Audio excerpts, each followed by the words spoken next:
everyone, in this video we're going to be talking about valence electrons, and learning about valence electrons will help us be able to explain why pure sodium is so reactive.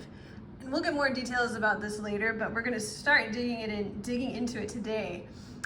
First of all, you need to know what valence electrons are. So valence electrons are the electrons in the outermost energy level or shell of an atom. So we'll just write that down. The electrons in the outermost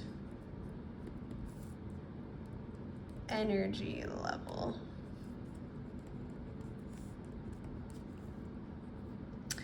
All right, so let's draw a model of an atom and kind of point out its valence electrons.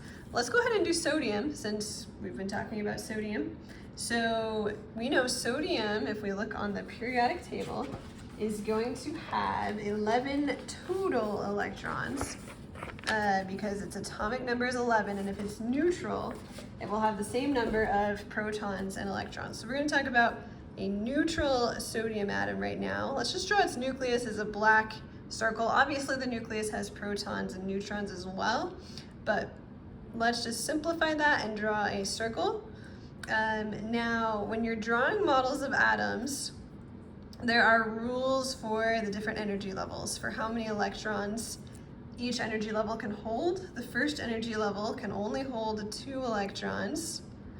The second energy level can hold up to 8. So we've got 1, 2, 3, 4, 5, 6, 7, 8, 9, 10 total. So I've got 8 in the second energy level, 2 in the first energy level. Sodium needs 11, so I have one more valence electron, one more electron. So sodium, Na, has 1 valence electron. Now in class, what I like to do is model the periodic table and have everyone draw an atom that's on the periodic table and model it like this. So I'll show you a picture of what that generally ends up looking like. This is the whiteboard, and people have taped up their different models. And so what I want you to do is just look at this and write down any patterns that you notice in this section right here. So there aren't any specific right or wrong answers. Any patterns you notice are great, and I'll go over a few common ones, but I'll just give you a few seconds just to look at this.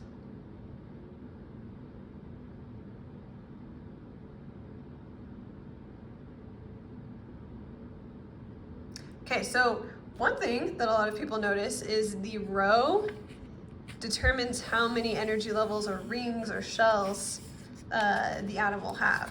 So the row equals the number of energy levels. Another pattern is that the number of electrons increases by 1 as you go to the right.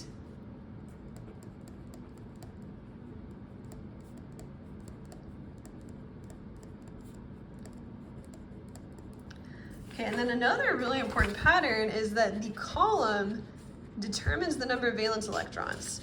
All of the elements in this first column just have 1 valence electron. The second column has 2 valence electrons, etc., all the way to the end. There's a little exception here with helium. We'll talk about that later. So yeah, let's say elements in same column have same number of valence electrons.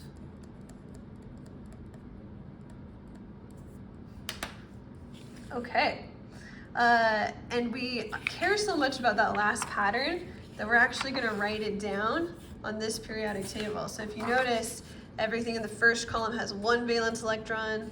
In this column they have 2, 3, 4. So we're going to go 1, 2. This is this middle section. We're going to skip over it. It's got a name. We'll talk about that later. 3, 4, 5, 6, 7, And then everything here has 8, except for helium has 2.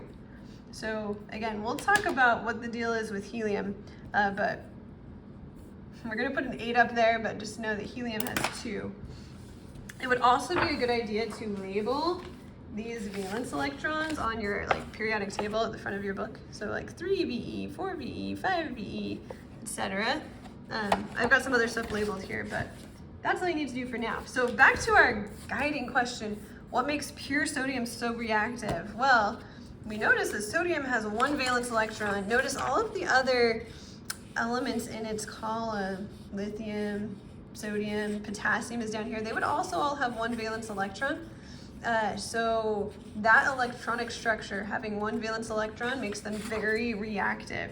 And we'll talk more about that, but basically they're very eager to lose this 1 valence electron because they want to have a full outer energy level. It's really stable to have 8 valence electrons or a full shell. Again, we'll talk more about that later, but the valence electrons determine the reactivity of the elements.